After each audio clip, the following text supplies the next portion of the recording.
describe the interaction of this electron with an electromagnetic field. So a field that has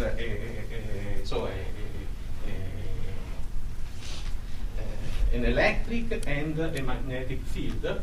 The two are two vector fields that can be described in terms of a scalar potential phi of r and a vector potential a of r. So in order to couple the electron with this electromagnetic field, one has to do the usual substitution. So the momentum becomes P minus Q A of r, and the energy becomes E minus Q P of r, where Q is the charge of this electron. So in this case, minus E, Q is a negative number and gives the charge of the electron. So if we insert this expression of P and E into the Dirac equation, and we write the equation for phi A and phi B, so we should have a blackboard, unfortunately. Here you have to try to see the calculation. So there are C alpha that is given by the Pauli matrices, and so we will have C sigma I P. So if here we have phi A, this component will act, since it is off diagonal, it acts on phi B, on CD. And since this is diagonal, this will act on phi A. And the same here, if here we have phi B, this term will give C sigma P, and will act on phi A. And then the beta change sign is minus E that acts on phi B.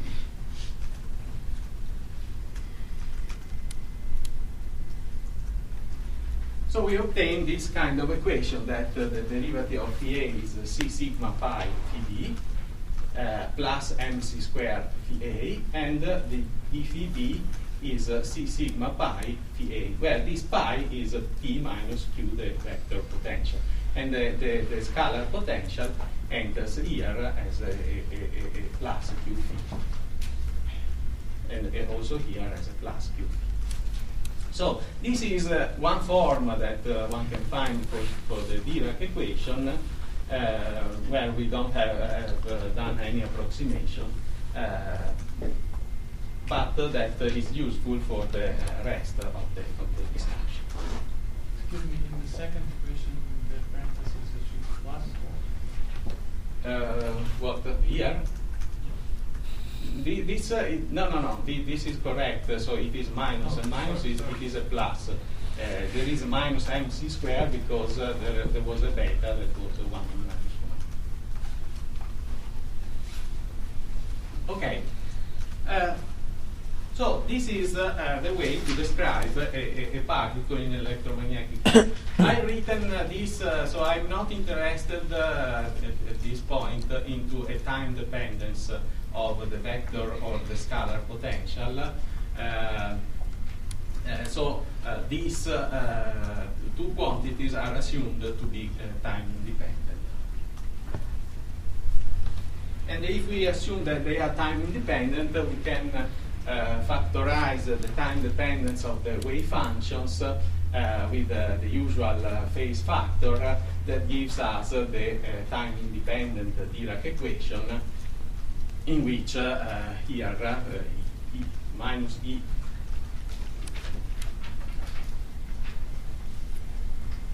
minus EH bar d phi A over dt becomes E phi A. So E that we bring this. So this is our starting equation. This equation describes one electron in a static, magnetic, and electric field at the relativistic level. So what is usually done is to see what. So one can try to solve this equation clearly, giving the potentials and the scalar and the vector potentials. But one can also see what happens in the case in which the speed of these electrons become small with respect to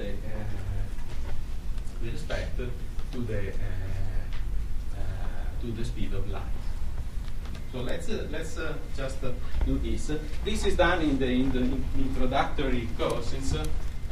So we just remind what happens. So from the second equation,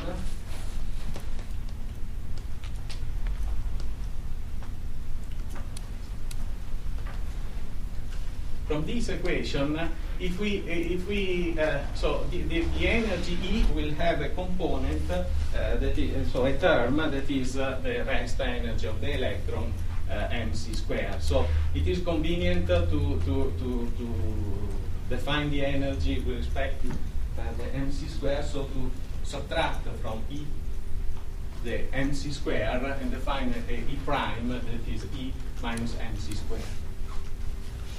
From the second equation here, we will have E prime plus 2mc squared minus q phi b is equal to this. And so we could extract phi d from this equation and write it in terms of Pa. Phi d is equal to this term divided by this object. That is what we have written here. At this point, we can do an approximation. If we know that E prime minus q phi r is a small number with respect to 2mc squared.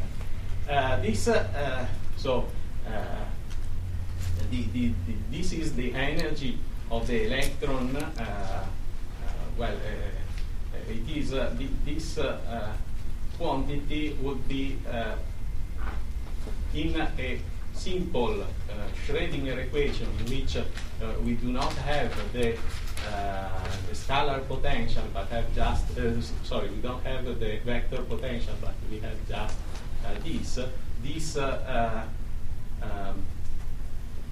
this term would be proportional, would be the kinetic energy of the electron. So it would be p squared over 2m,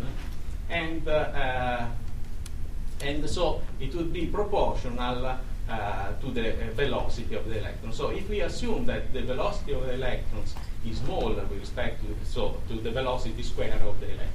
So if the velocity of the electron is small with respect to c, this term would be small with respect to c squared, and we can collect the c squared and write this as 1 plus E prime minus q phi.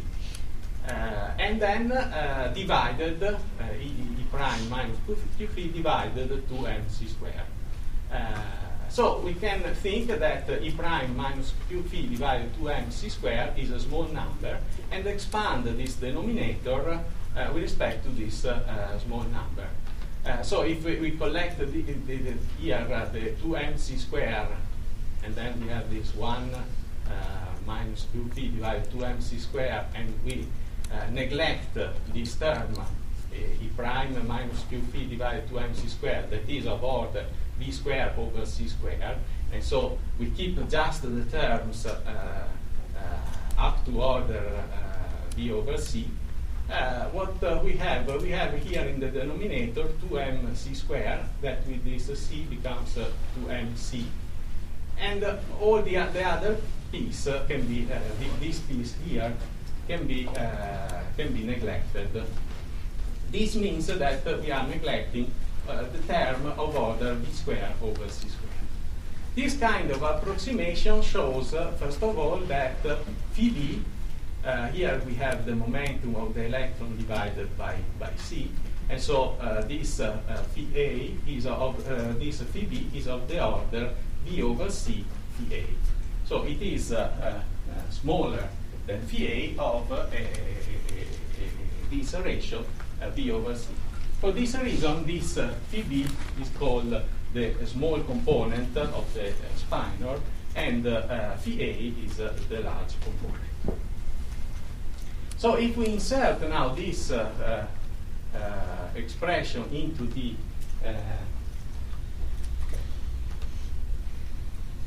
the first equation, so the expression of phi b, the approximate, so now we have done an approximation that we have neglected the term of order v square over c square. So if we insert this expression of phi b here,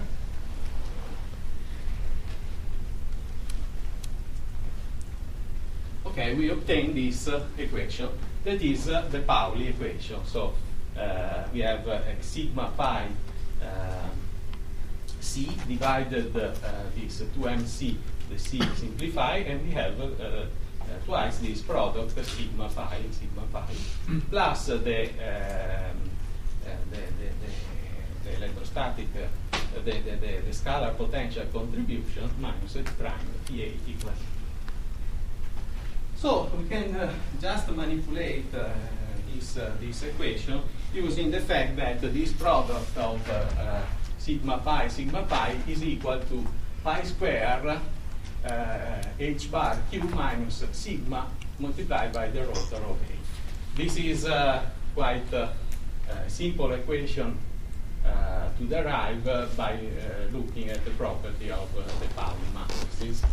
And the rotor of A is the magnetic field described by this vector potential. So we obtain the Pauli equation, and this Pauli equation, so it is correct when we can, so it is correct, so it keeps only terms neglecting the term of order v square over c square, all the term smaller than v square over c square. So this, in principle, is an equation that one could use to do calculation where the speed of the electron is sufficiently small. Clearly not for the tightly bound, for instance, the 1s electron of mercury that we have seen that V over C is of the order of 0.58. And therefore, there we could not use this equation without doing a substantial error. However, for far from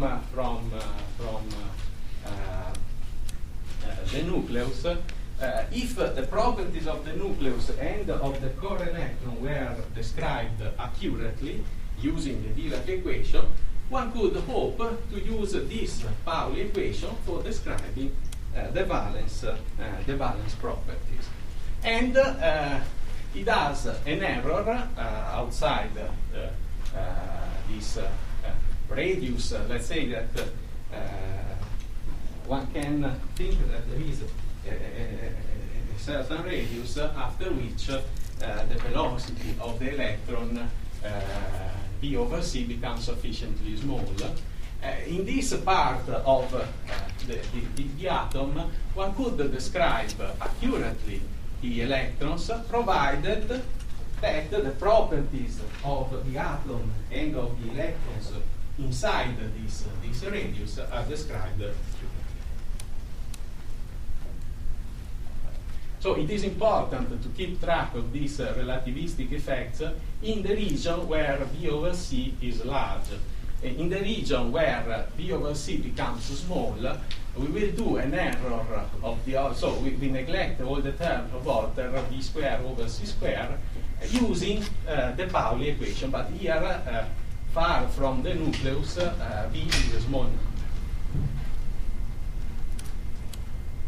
Another point that one wants to do is that this Pauli equation shows that the magnetic field, so if we have a magnetic field, this couple with the spin of the electron. So this means that for the fact of having a spin angular momentum, that is h bar divided by 2 sigma, the electron has also a magnetic moment that is given by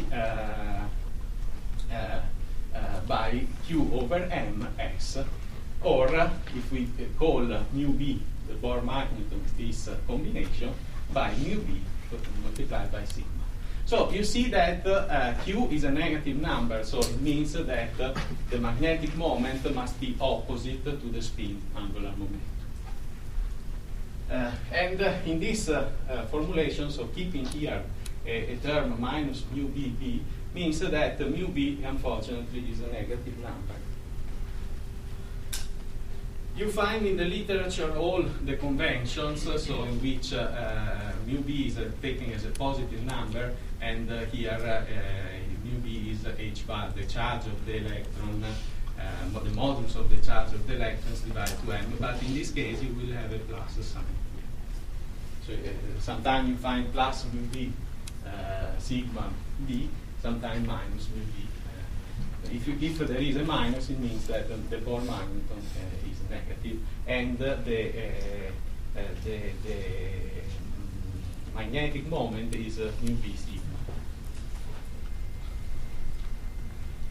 Okay, so clearly inside this p pi square there is still the scalar potential, and so the electrons feel the magnetic field also through the term that is inside this pi. And if you expand this term, you can see that the coupling is a coupling between the orbital angular momentum of the electron and the magnetic field. And so there will be a contribution due to the spin in this interaction, and a contribution due to the orbital angular momentum.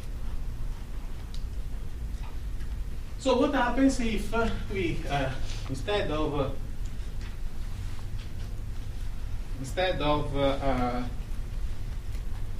doing this expansion and neglecting the term of order b square over c square, we keep this term inside the expansion? Well, the calculation becomes quite more complicated.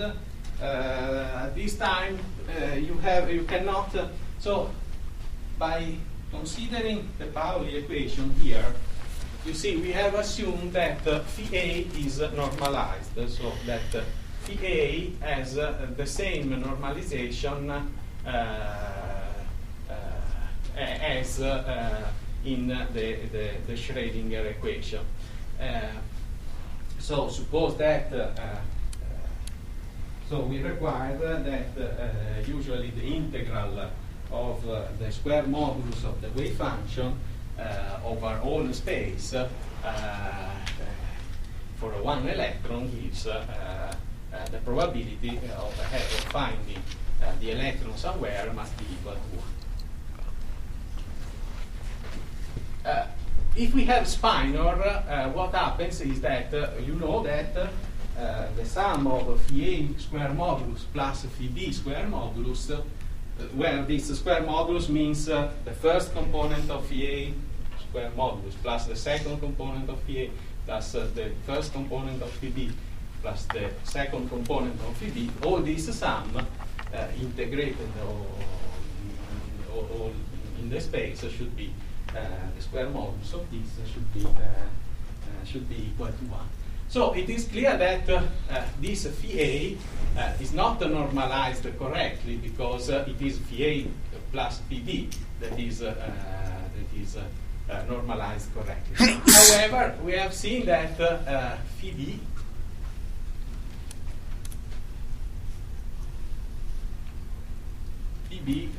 is of order B over C phi A. So the error that we do if we neglect the contribution of phi B to the normalization is an error of B square over C square that we can keep that we can neglect into this definition of the Pauli equation. And so we can assume that this VA is a spinor normalized.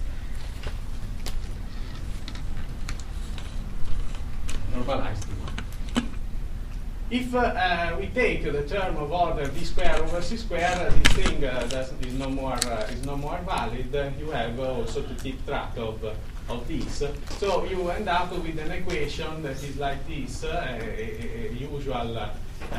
It has the usual form, but with a different wave function that is related to VA.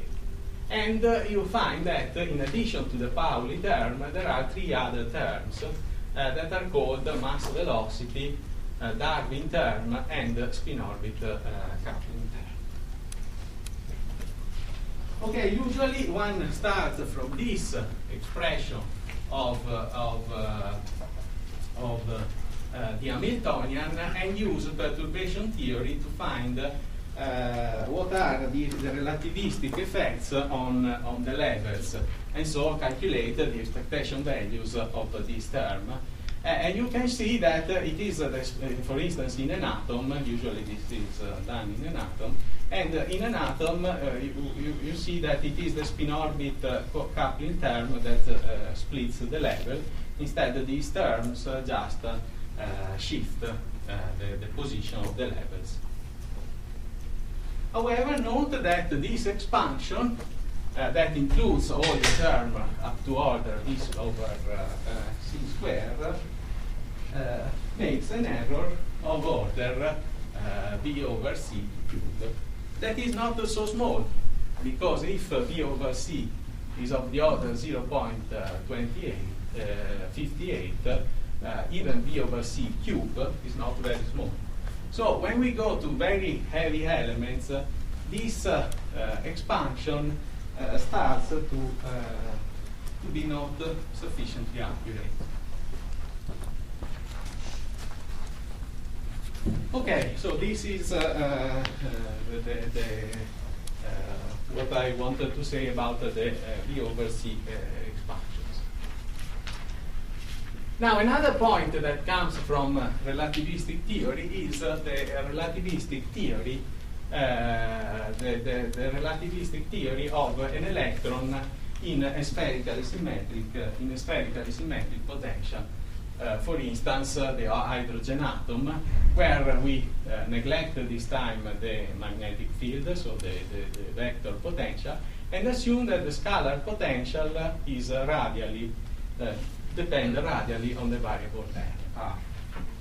So this kind of problem in the Schrödinger equation is the problem of an atom in an electron in a spherically symmetric potential, and is factorized by noticing that an Hamiltonian, a scalar relativistic Hamiltonian with a potential that depends on the modulus of R, commutes with the orbital angular momentum. So this, in the wave function, one factorizes a radial component and a spherical harmonics component. So what is the equivalent of this factorization for the case of the Dirac equation? Well, you can show that if you take the orbital angular momentum, the commutator between the Hamiltonian and the orbital angular momentum is different from zero. So you cannot search solutions of this Dirac equation as eigenstate of the orbital angular momentum. The same if you take just the spin angular momentum. The two are different. But if you take the sum of the orbital and the spin angular momentum, that gives you the total angular momentum, then this Hamiltonian commutes with the total angular momentum. So one can search the solutions of an electron in a spherically symmetric potential as the eigenstate of the total angular momentum. In the case of angular momentum for where the wave function are two-component spinor, so the eigenstate of the total angular momentum are called spin angle function. So these are objects that are linear combinations. So you apply the usual theory of the addition of two angular momentum, so the orbital and the spin angular momentum. The spin has the component up and down, and the orbital angular momentum has the usual spherical harmonics. So you make product of spherical harmonics and spin up and down, and you make the appropriate linear combination with the Page-Gordon coefficient. This gives you the spin angle function that are eigenstate of this total angular momentum and of one component along a given direction. Well, one can show that the solution of the Dirac equation for this case can be written in this way. There is a radial, two radial components, not four. The solution of the Dirac equation would have four component spinors. But you can describe the two component part with this spin angle function. So this is a two component spinor that depend on omega, that is the radial variable has the R variable has a radial component R and an angular component omega, and then depends on the spin, on a spin index that is 1 plus 1 half or minus 1 half. And so two components of this four component spinor are written like this. The other two components are written like this, and you have two radial functions. One that again is the large component of that describes the large component, and another that describes the small component. Notice that this is not an eigenstate of L, the orbital angular momentum, because given an orbital angular momentum L larger than 0, you can obtain two values of J, L plus 1 half and L minus 1 half. And given a J, there are two possible L that give that value of J. And so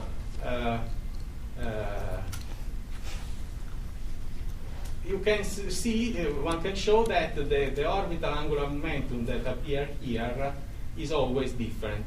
And so this, while the small and the large component separately are eigenstate of an orbital angular momentum, so you can speak about the L that is associated with this function, both the L and J. For the complete solution of the Dirac equation, there is not this possibility. So that both the two L that give a given J enter in this expression.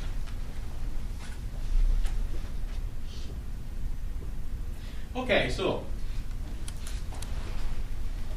this is sufficient for what we want to, so for the theory that we want to develop later. So now let's return to the Pauli equation. So, and let's consider a system of many electrons that interacts through a Coulomb potential.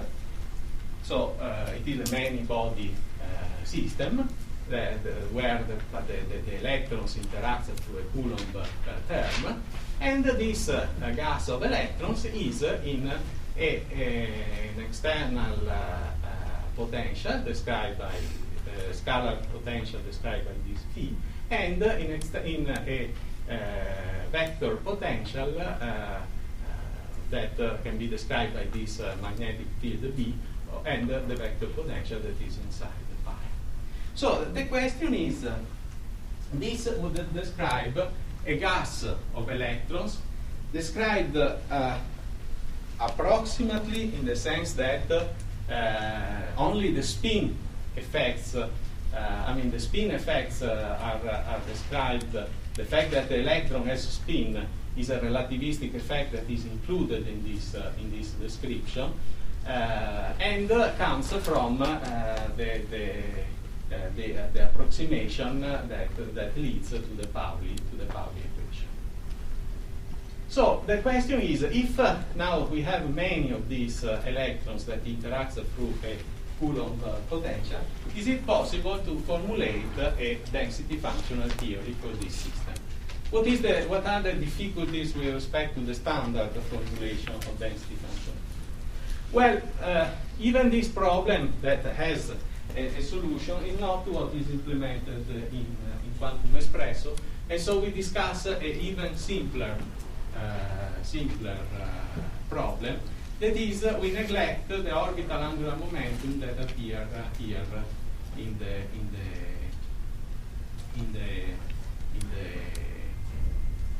in this pi, and we solve a problem so we discuss what happens when we have a gas of interacting electrons, each one with its spin, but that are in an external magnetic field, but that are coupled with the magnetic field only through the spin and not through the orbital angular momentum. Well, this is an approximation, and I think that in the next week you will also see the recent ideas to calculate the orbital angular momentum. It is an approximation that at the moment we have to do because the calculation of the orbital angular momentum for a solid, for a periodic solid, is a quite subtle problem, and it is a question that at the moment we have not implemented or discussed. Okay, so what is the difference with respect to the usual formulation? Well, you see that this potential in the spin space can be written as a 2x2 matrix. So the question is, can we formulate density functional theory having an external potential that, instead of being a scalar, is a matrix, a 2x2 matrix, that acts on a so in this case the many body wave function would have spin and radial variable. So what it has been shown already in the 70s that it is possible to formulate initially in the paper described in the bibliography, this paper here of Bombard and Eddy, the problem of formulating a density functional. In part, it was already mentioned in the original paper of Kohn-Sham, but here is developed completely. How can we do density functional theory when the external potential is a 2x2 matrix in the spin index? Well, what one can show is that the variable that becomes the basic variable in this problem is no more the density, but the spin density, defined as here in the many body problem. So we integrate, we sum over the spin sigma 2, sigma 3, sigma n, and we integrate in the 2 and the n. But here we have an index sigma and an index sigma. So what one can show is that the ground state energy of this many body Hamiltonian, the ground state energy of this many body Hamiltonian with this approximation is a functional of this spin density. And so, unfortunately, one cannot show that there is a one-to-one correspondence between this spin density and the external potential, and the external matrix that describes the potential. But the ground state energy is a function of this spin density. And so one can do a Kohn-Sham formulation equivalent in the same, along the same line of the standard case. One has to introduce an auxiliary system that is a gas of non-interacting electrons that, however, these electrons have spin. So, and this gas of non-interacting electron has to have the same spin density of the many-body system. So the wave function of this gas of non-interacting electron are described by Slater determinant of two-component spinor that we indicate with this Ti over R, and this sigma index gives the two-component of the spinor. These are the one-electron wave function, and one can see that the spin density can be written like this, as a sum over all the occupied state of this of the complex conjugate of this spinor component sigma. So if we want the sigma prime component of the spin density, we have to take the component sigma and sigma prime in this product of the two spinor wave functions, and add over all the occupied state.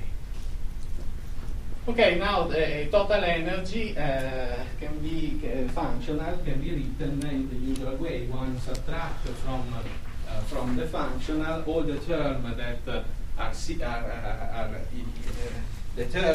term that one can guess should be there looking at the non-interacting electron gas, and the difference, what remains, goes into the exchange and correlation energy that has to be approximated.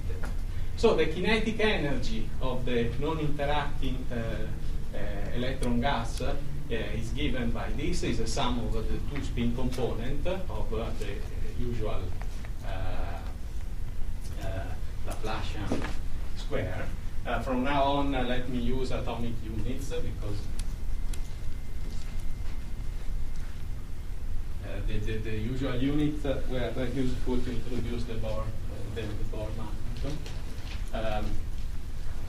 And then there is an external energy that gives this coupling of the external potential with the spin density, and we have to sum over the two spin components. And then the Coulomb energy can be written in terms, so one can write the classical Coulomb energy by calculating the charge density this time.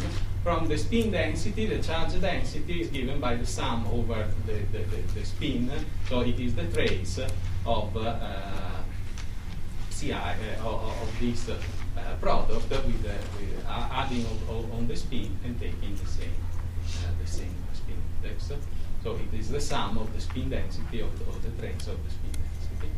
From this density, we calculate the Coulomb energy, and all that remain is this exchange and correlation energy that in principle is a functional of this spin density. Okay, which functional do we use? Well, we use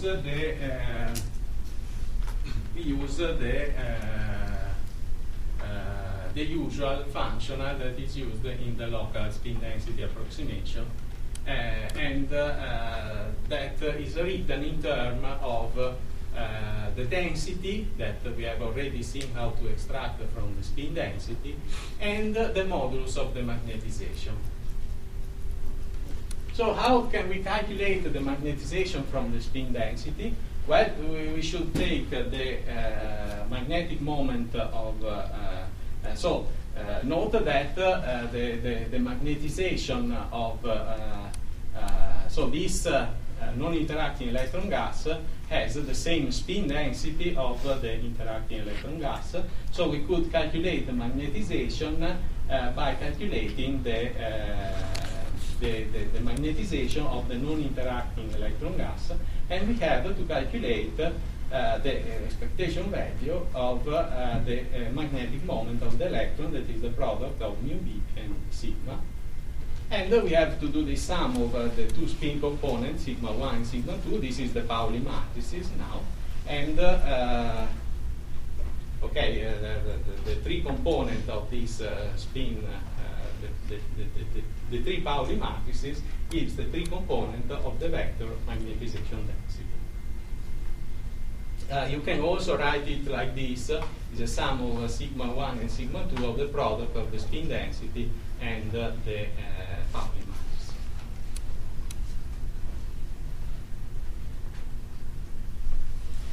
Okay, we can write. It would be interesting to write it explicitly to see how it appears. However, we can write the three components of the magnetization. Let's start from the easiest one. Let's try to imagine how this calculation is done. So we should insert here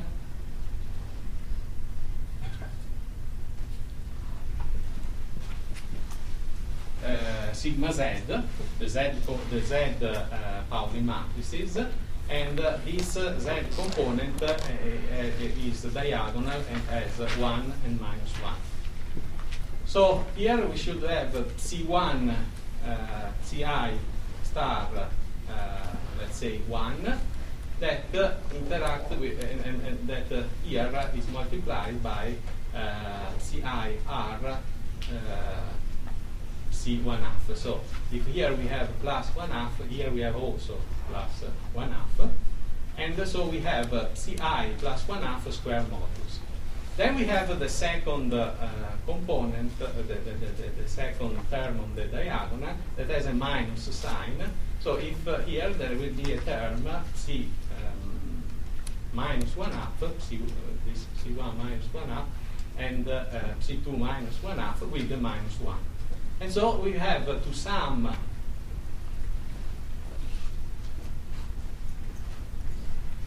the Ci with the spin up square modulus minus the Ci with spin down square modulus.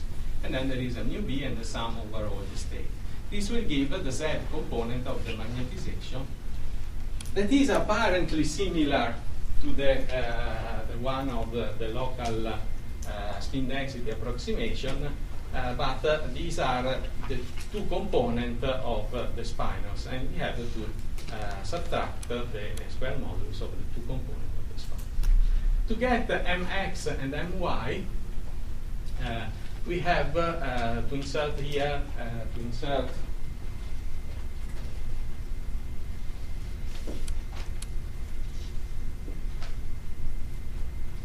here sigma x and sigma y. Sigma x is an off-diagonal matrices with 0, 1, 1, and 0. And so in the off-diagonal term, we will have a psi up and a psi plus 1 half and a psi minus 1 half, product of the two, and they have to be added because in the sigma x there is a plus plus.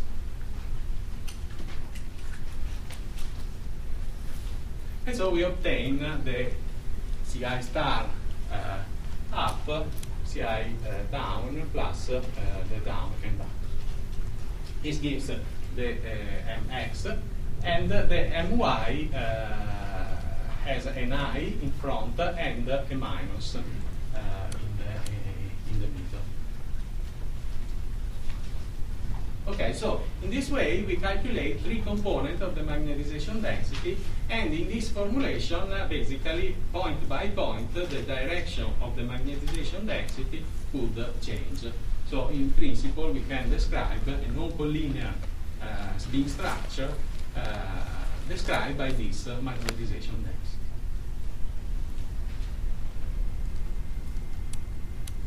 Okay, So, given the magnetization density, the vector of the magnetization density, the three components, we can calculate the modulus of this magnetization density and insert here in the expression of the exchange and correlation energy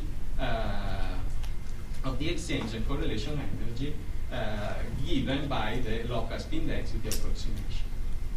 And then we can minimize this functional with respect to the components of the spinor wave function. This will give us the Kohn-Sham equation that we have to solve in this approximation.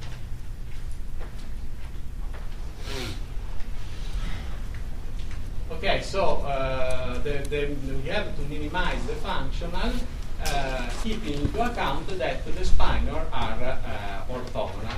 So the sum over Ci sigma and Cj sigma, the sum of the spin component has to be, so the scalar product is done making the sum of the two spin components of this scalar product, and this has to be delta ij.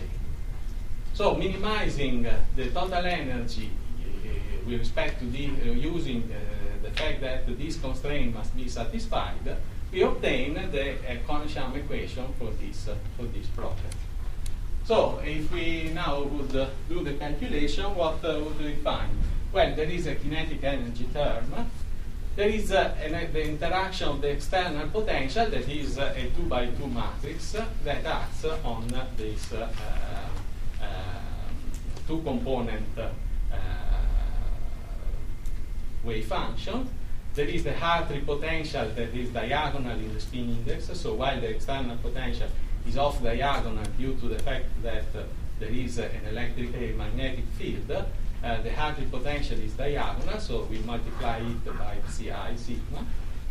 And then when we do the derivative of the exchange and correlation with respect to the density, we have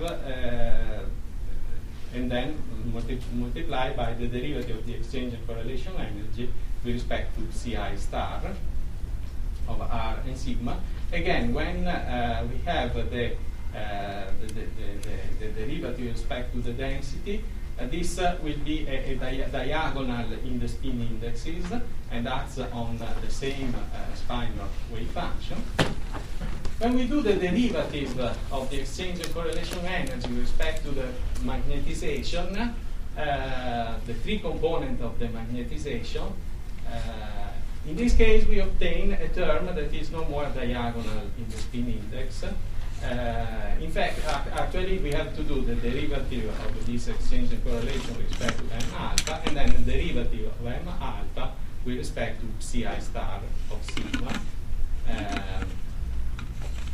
And the derivative of the magnetization with respect to Ci star of sigma gives nu b, the sigma prime, and Ci of R and sigma prime. So this term that comes from the exchange and correlation energy is non-diagonal in the spin indexes. So you see what happens. We started with a system in an external magnetic field and found an equation for a two-component spinor that is the generalization of density functional theory in the case in which the electrons has a spin and does not contain all the relativistic effects, but contain the spin part of the description of the spin that comes from relativity. If the external potential does not depend on the magnetic field, so if now this system is independent and so is not in a magnetic field, again it may happen that there is still a off-diagonal term that comes from the exchange and correlation energy, and that couple the two components of the spinor. So this equation is a system of two coupled equation for the two components of the spinors. So if you switch off the spin at this state, does it? If you switch off the spin. No, not the spin. Well, yes, if the exchange and correlation energy would not depend on the magnetization. So if you switch off, it will exactly go back to the ordinary LDA, because this is spin LDA. Now, okay. At this stage you can recheck. So if you neglect the dependence of the exchange and correlation field, exchange and correlation energy on the magnetic field, on the magnetization density, and you neglect the external magnetic field in the external term, this becomes the equation of the they become the equation of the local density approximation, with the only difference that the wave function contains the spin information, and I mean, one obtain as a solution the solutions of the local density approximation multiplied by spin up and spin down. So it double the number of states that one has to solve, and the two are in the orbital part are equal, and in the spin part are up and down. Or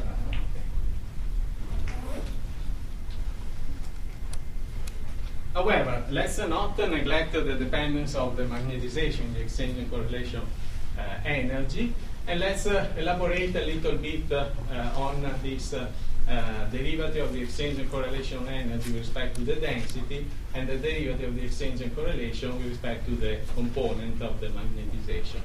Well, this derivative is the exchange and correlation potential.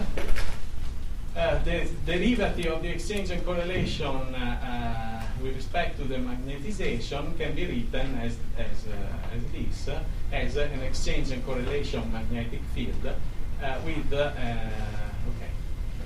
a minus. Notice, however, that the exchange and correlation energy in this approximation depends on the modulus of the magnetization. So this derivative can be done as a derivative with respect to the modulus multiplied by the derivative of the modulus with respect to m alpha, that is this m alpha divided by m.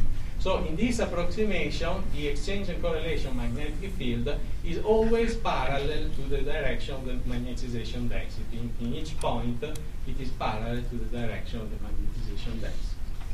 And we can write this equation in a compact notation, so introducing a potential that self-consistent potential that I called here V-lock, and that is spin dependent. So we have, and that is equal to the external term, the diagonal, the term that is diagonal and the spin index, and the term that comes from the exchange and correlation magnetic field. If you neglect the external field, still you have a description in which you have an exchange and correlation magnetic field that gives you a off-diagonal local component. So these are basically two coupled equations in the two components of the spin. So the local spin density approximation, the one that has been introduced this morning, that is something more than just the local density, because one can have a difference between the electron with spin up and spin down, but all the spin, so the magnetization in this local spin density approximation, the direction of the magnetization density is fixed. So in each point it can be only in the plus or in the minus direction with respect to a fixed axis that, okay, we can say is the z-axis, just to to do now the calculation, but in the local spin density approximation, the direction of this axis is actually not defined. You have only as information how many electrons have spin up and how many electrons have spin down. So the approximation is the following, that the spinor wave function have a up component and 0 on the down component, and these are the electrons with the spin up. Or there are other spinors that have 0 on the up component and a given function on the down component, and these are the electrons with spin down. But notice that these are two different wave functions. So there are wave function for electrons written like this, and wave function for other electrons written like this.